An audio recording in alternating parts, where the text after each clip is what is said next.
chasing people around. The locals say they're scared to go outside or to let their kids go to school. This is a real thing. The polar bear emergency. Reporting begins now. Now, Shepard Smith reporting live from the Fox News deck. Polar bears are coming, but our reporting begins with a bipartisan deal on border security. The Senate Majority Leader, the Republican Mitch McConnell, calls it good news. His Democratic counterpart, Chuck Schumer, calls it a path forward. Some more conservative Republicans are crying foul. But President Trump, are you happy? Am I happy at first glance? I just got to see it. The answer is no, I'm not. I'm not happy. But am I happy with where we're going? I'm thrilled because we're supplementing things and moving things around, and we're doing things that are fantastic and taking from far less important areas. And the bottom line is we're building a lot of walls. That's incorrect. He's been saying it for a while now, but it's simply not true. The facts are these. Workers have replaced and repaired sections of the existing wall and fences, but so far they have not built anything new.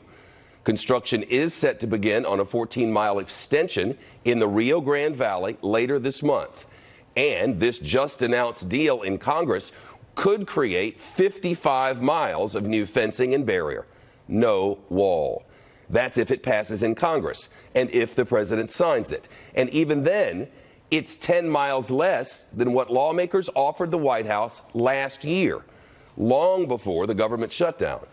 Still, there is some wiggle room that could allow the president to add more money for his proposed wall and more money for detaining people, presuming, of course, this deal gets done.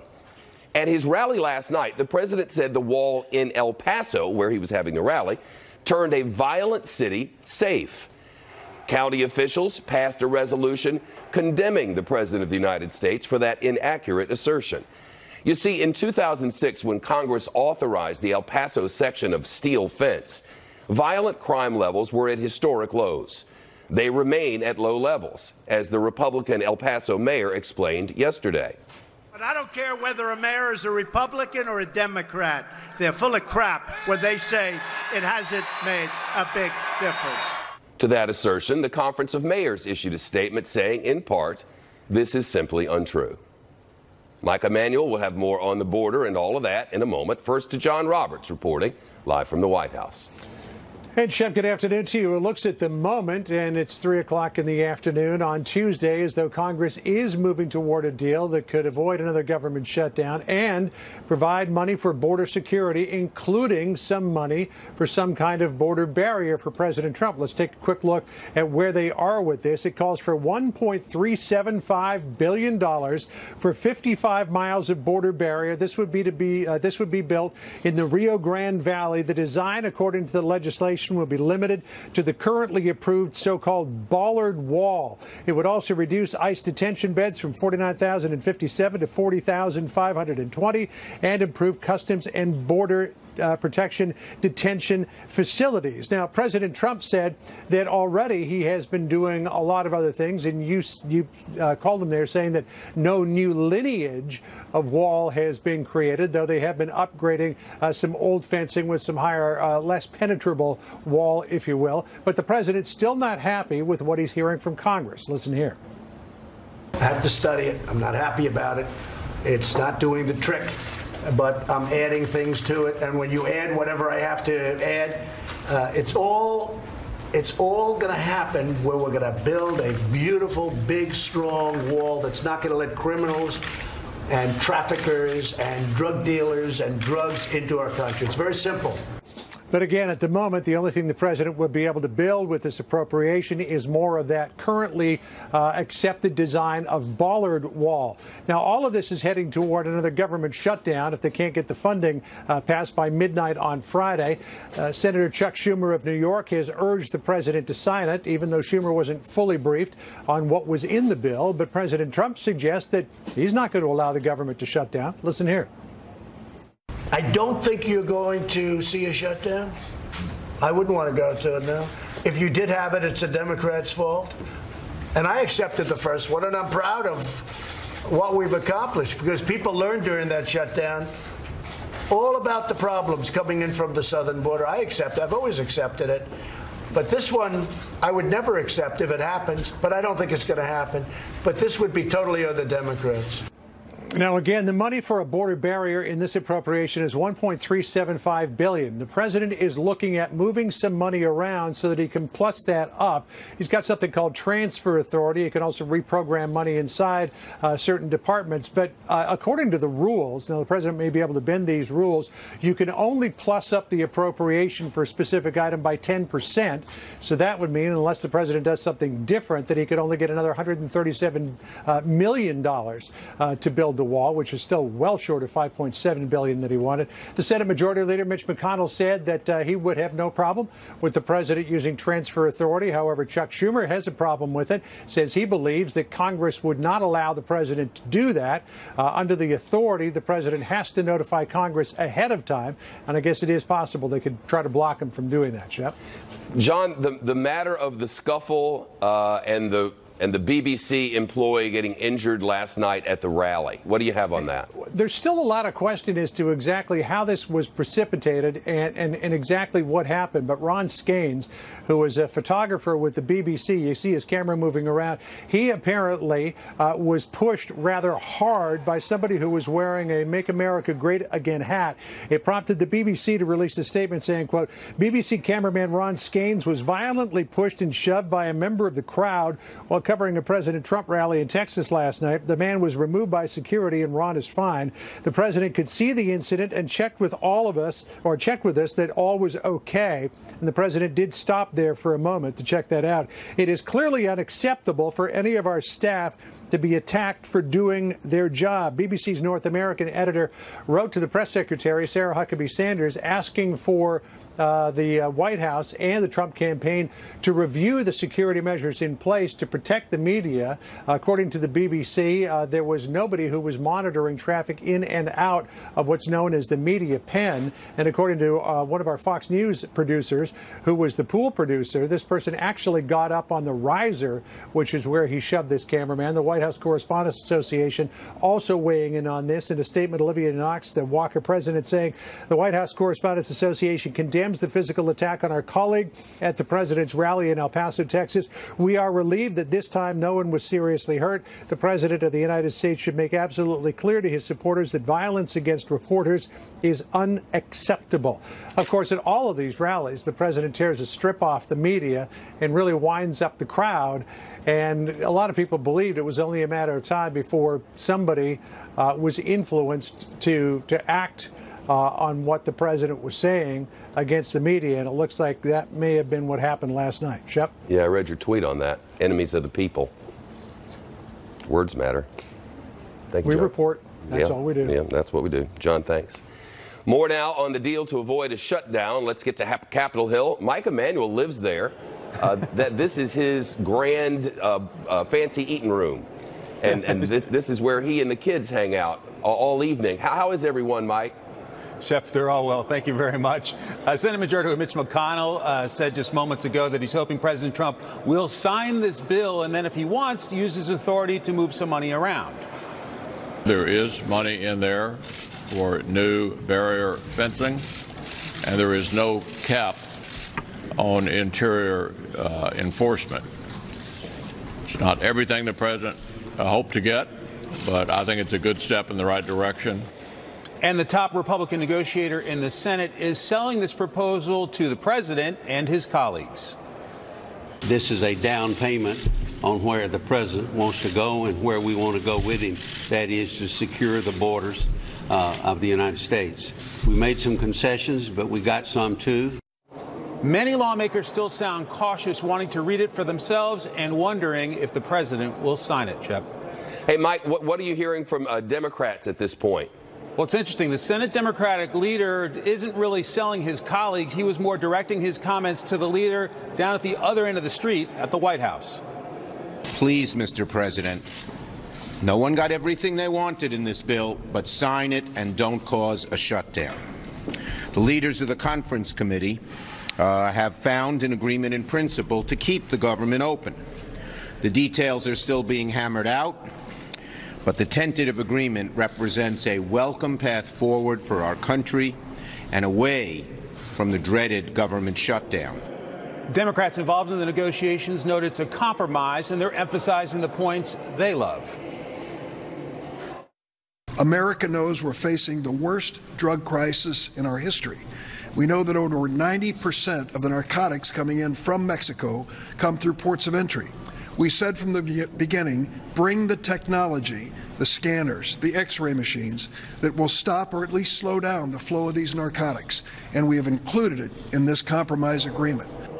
A number of lawmakers sound quite pleased, noting this is the way Congress should work, with negotiation and even compromise. Shepard. Yeah, someone is right, aren't happy about it. And set me straight, we keep hearing there's a possibility, and I'm hearing maybe a strong one, that he might sign the bill and then declare an emergency, then attempt to move funds around to build the wall while waiting for the lawsuits. Is that Yeah, we've heard from some members who are close to the White House, who are close to the president. We expect a bunch of them to get on the phone to him this afternoon and speak directly with the president. And some have said, just sign the bill, keep the government open, let's move some money around, let's work around it, declare a national emergency if necessary, and fight it out in the courts. But others are a little more cautious, saying if you declare a national emergency, Republicans may not like it so much when there's a Democrat in the White House who declares a national emergency for climate change or some other priority that they want.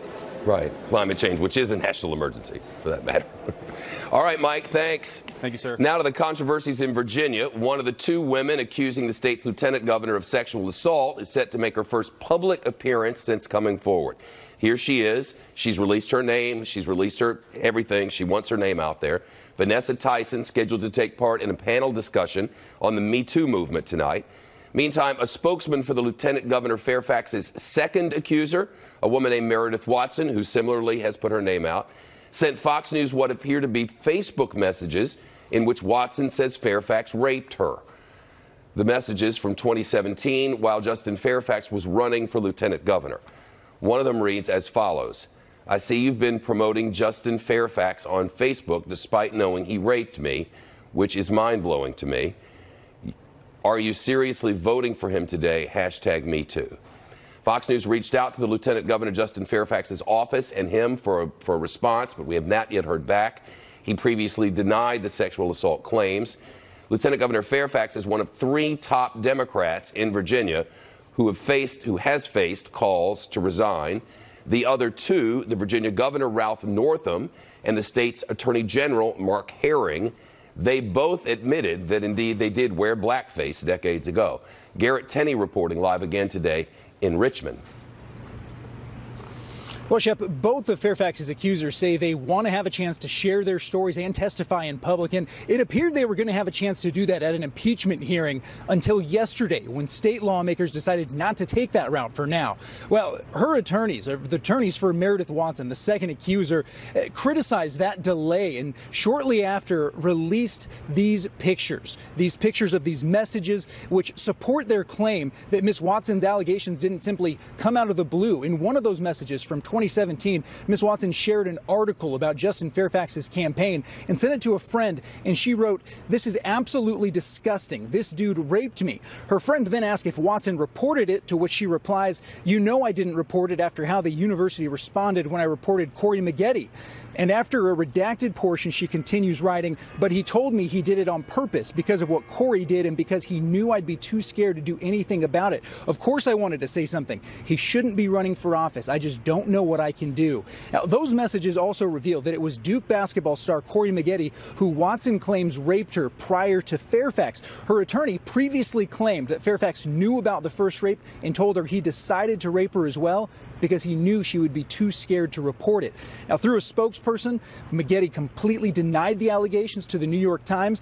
Duke University also tells us that it is now investigating Watson's claims that she was brushed aside by school administrators when she brought her initial rape allegations to them. State lawmakers, Shep, are now trying to figure out what to do with this hearing and how to move forward to actually investigate these allegations. Shep. Garrett Tenney reporting live from Richmond. The new combat veteran and retired NASA astronaut Mark Kelly announcing his next mission in a video on Twitter. You know, it becomes pretty obvious pretty early when you get into space that we're all kind of in this together. I care about the state of Arizona. I care about this nation. So because of that, I've decided that I'm launching a campaign for the United States Senate. Kelly is running as a Democrat in Arizona to finish the Republican Senator John McCain's term. He died of brain cancer in August. Kelly, of course, is the husband of former Congresswoman Gabrielle Giffords, who survived after Gabby Giffords, they call her, who survived after a gunman shot her in the head in 2011 and killed 6 other people. Trace Gallagher reporting. He's live in our West Coast News Hub. Hey, Trace. Hey, Shep, in today's announcement, the 54-year-old Kelly was joined by his wife, the former Congresswoman, and they touched on how difficult Gabby Giffords' extensive rehabilitation has been. In 2013, after the Sandy Hook shooting, Kelly and Giffords started the organization called Giffords to combat gun violence. Mark Kelly's campaign will also focus on climate change, affordable health care, job growth, and the economy, and he thinks he is up for the challenge. Here he is again. I learned a lot from being an astronaut. I learned a lot from being a pilot in the Navy. I learned a lot about solving problems from being an engineer. But what I learned from my wife is how you use policy to improve people's lives. And now Mark Kelly has to widen his Democratic support beyond his home base of Tucson. Of course, Arizona used to be a solid red state. Not so much anymore. Democrats won 3 statewide contests last November, also picked up a few seats in Congress. So you could have Mark Kelly versus Martha McSally, meaning a Navy fighter pilot going against an Air Force fighter pilot to win the seat of an old Navy pilot. Martha McSally, of course, lost her race in 2018 to Kyrsten Sinema, but she was appointed by GOP Governor Doug Ducey to fill John McCain's seat until the 2020 special election. John McCain's term ends in 2022, so the winner would have to run again in 22 for a full 6-year term. Mark Kelly says he's up for his next mission, but he also might face a primary challenge from Phoenix Congressman Ruben Gallego, who enjoys significant support from Arizona's 31% Hispanic population. Shep. Trace Gallagher, live in L.A. Thanks. He tortured his enemies. He controlled a vast cartel. He smuggled cocaine, heroin, and marijuana to the United States by the tons. And today in New York City, jurors found the drug lord El Chapo guilty on every single count. The world's most notorious drug lord is set to spend every last day for the rest of his life in prison. A jury convicted El Chapo of every charge against him, including drug trafficking and murder conspiracy. His lawyers say they plan to appeal. The ruling today on the 44th day of the trial, after jurors deliberated more than 34 total hours. Our producer inside the courtroom says El Chapo looked serious and tense during the verdict, then blew a kiss to his wife before leaving the courtroom. Juan El Chapo Guzman led the Sinaloa cartel in Mexico, where he escaped prison twice. Prosecutors say he smuggled tons of cocaine, heroin, meth, and marijuana into the United States. Brian Yennis reporting live outside the courthouse in Brooklyn. Brian? Shep, of the 10 counts in which Joaquin El Chapo Guzman was found guilty, the most important was count 1. That was engaging in a continuing criminal enterprise. That carried a mandatory life sentence. That was the central question of this 3-month trial. Was El Chapo the leader of the Sinaloa cartel? And after 6 days of deliberations, the jury of 4 men and 8 women decided he was. The evidence in this case was overwhelming. 3 months of trial, 56 witnesses, including 14 cooperating witnesses, those closest associates of El Chapo testifying against him, tons of seized cocaine, drug ledgers, wiretap phone calls, and personal text messages. All of it led to one damning conclusion. El Chapo was the man behind the curtains. He pulled all the strings. He directed all of the production, the smuggling, the transportation, distribution of billions upon billions of dollars worth of narcotics into the United States.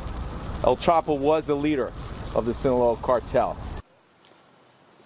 The defense had tried to cast reasonable doubt. They said that the 14 key witnesses could not be believed because they themselves were convicted drug dealers and murderers. Ultimately, though, the defense said the evidence proved to be too overwhelming.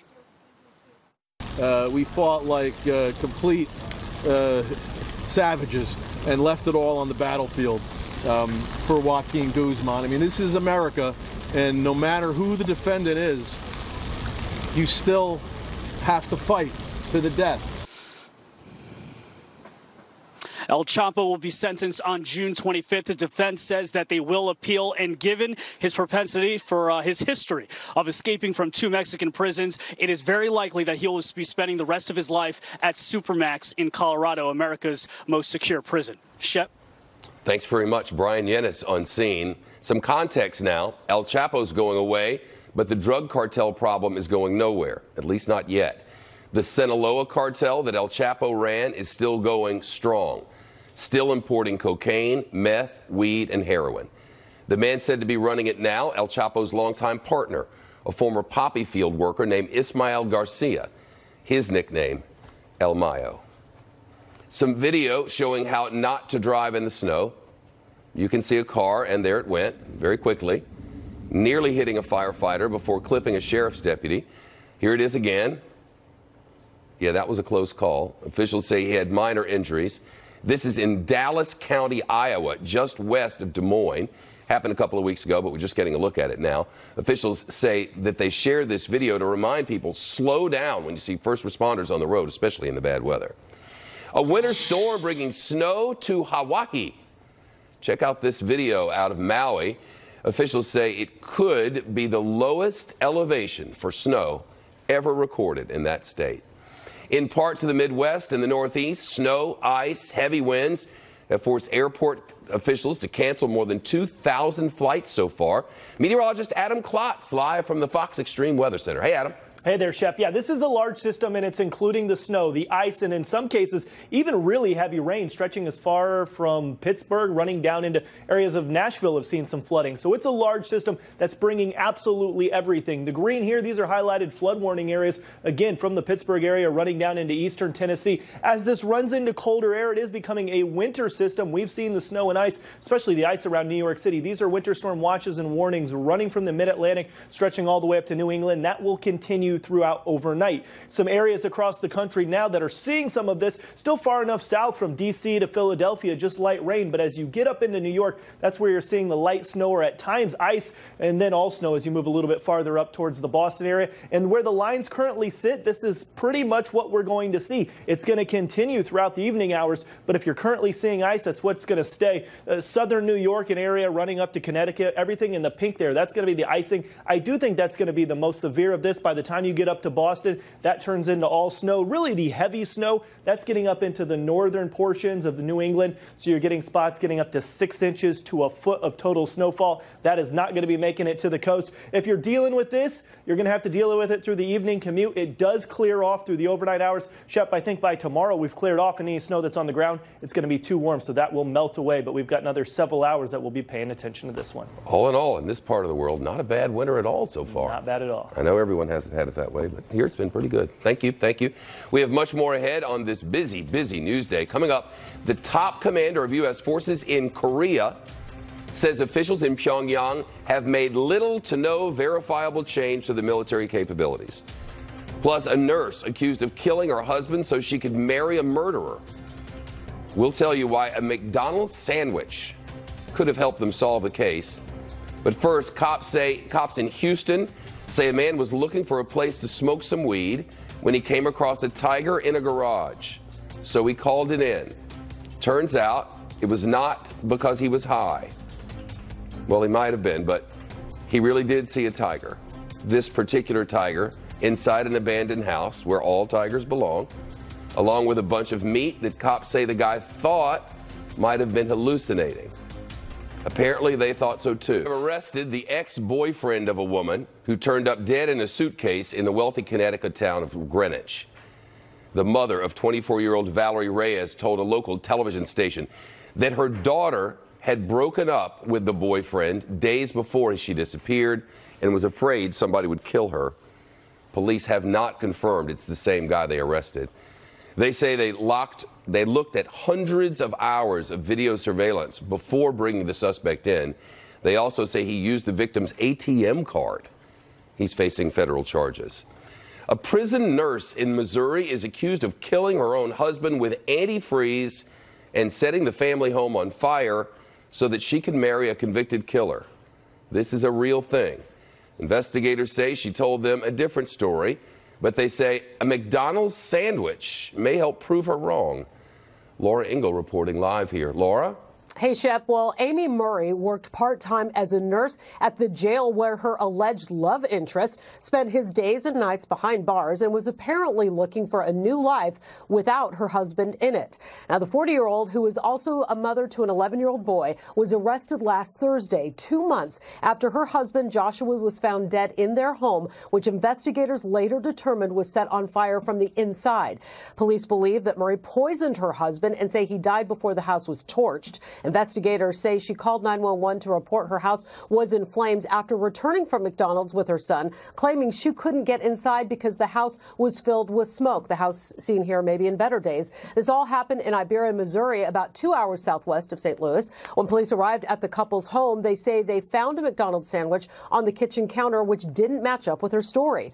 Investigators then reportedly discovered Murray had been having a romantic relationship with an inmate at the Jefferson City Correctional Facility where she worked, then found recorded phone calls between the two in which Murray first told him she wanted to divorce her husband to be with him, then told him in later calls after the fire that he was dead and, quote, out of the picture. Here he is, inmate Eugene Claypool. He is serving a life sentence in prison for fatally stabbing a 72-year-old man in 2000 who had won the state lottery in 1998. Murray is facing a list of charges, including first-degree murder, and could face life in prison or the death penalty if convicted.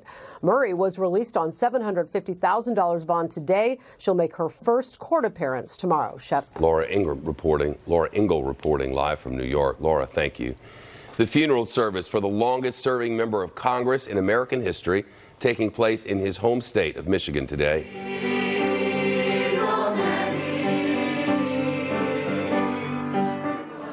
This was in Dearborn, Michigan this morning. Former Congressman John Dingell died last week. He was 92. Rick Leventhal reporting live from Dearborn for us this afternoon. Rick? Shepard, the funeral was delayed for half an hour because of this snow and ice storm that made the roads treacherous and affected flight operations, including a jet with a congressional delegation that flew up from Washington. House Speaker Nancy Pelosi was on board, and Representative John Lewis, who was supposed to speak at the funeral today. They circled the airport in Detroit for an hour and then went back to D.C. But inside the church today, Representative John Dingell was remembered as a hard charger who fought for causes that weren't always popular, including the Civil Rights Act of 1964, a man who helped shape the nation through legislation including the Clean Air Act, the Endangered Species Act, and Medicare. Elected to Congress 30 times. He served longer than anyone ever had, 59 years. He first took the seat his father held back in 1955 when he was just 29, and then his wife Debbie took his place when he retired in 2015. Former Vice President Joe Biden spoke glowingly about the congressman today. I admired almost everyone I work with, but a few that I looked up to, that I knew were better than I was at what they did. I knew they were more successful at what they set out to do than I was. And John Dingell was that man. Congressman Dingell, who served in the Army before he was elected to Congress, will be laid to rest at Arlington National Cemetery before a second funeral service is held in D.C. on Thursday. Shepard? Rick Leventhal live in Dearborn. The North Koreans reportedly beefing up their bomb ingredients. But the top commander of U.S. forces in that region says officials have made little to no effort to, have made little or no change to the country's military capabilities. And he adds that overall tensions there have decreased. He did say the country's weapons programs continue to put the United States and our allies at risk. This comes after researchers from Stanford University found that North Korea is still producing bomb fuel, even as denuclearization talks with the United States continue. Rich Edson reporting live this afternoon from the State Department. Shep, North Korea is still building a foundation to let it produce more nuclear weapons. That's according to a report from 3 Stanford University researchers. They say that although North Korea has dismantled or disabled some of its infrastructure, that, quote, North Korea unsurprisingly continued to operate and in some cases expand the nuclear weapons complex infrastructure. It continued to operate its nuclear facilities to produce plutonium and highly enriched uranium. The report says that may allow North Korea to increase increase its number of nuclear weapons from about 30 in 2017 to anywhere from 35 to 37. Still, the report does note there's been a significant reduction in tension in Korea as North Korea decided to halt its nuclear weapons testing and its ballistic missile launches at about the time it was really increasing the sophistication of those weapons. The administration points to the fact that North Korea has not launched a ballistic missile or detonated a nuclear weapon in more than a year. The U.S. envoy to North Korea, Steve Biegun, just spent a couple of days in Pyongyang as U.S. and North Korean officials are getting ready to set up that second summit between President Trump and Kim Jong-un. That's scheduled, according to the White House, for a couple of weeks from now in Vietnam. Those two leaders met first in June in Singapore, where they agreed to a very broad framework of denuclearization, though the administration admits that the North Koreans still have not taken any concrete steps or much in the way of concrete steps to giving up their nuclear weapons program. Shep? Rich Edson reporting live from the State Department. Russia, hello, Russia. It's time to talk. You have a problem, a polar bear problem. At least on the northern island of Belushia Guba, some 1,200 miles from Moscow, in Russia. There, about 50 polar bears led to an emergency situation, according to Russian state media. The bears, in some cases, chased people through the streets. These are not the bears. They are different bears, but Russian TV won't return our calls to talk about using their video of the Russian bears, so we're showing you these bears. That's it. Scientists point out climate change could have something to do with the bear sightings. As the ice melts, the animals have to find new places to go and new sources of food. Perhaps the Russian President Vladimir Putin can put in a good word. We're just getting word from Chicago police updating their investigation of an alleged attack, the attack that was alleged by the TV and Fox television star Jussie Smollett. It's new and it's next. Also, it's been more than 5 weeks since a young mother went missing in Kentucky soon after she gave. This month, the star of the Fox television show told police that he was on the phone with his manager when 2 masked men attacked him, yelled racist and homophobic slurs at him, splashed him with a chemical, and put a rope around his neck. Smollett is black and openly gay. Detectives reviewed hundreds of hours of surveillance video but couldn't find the attack.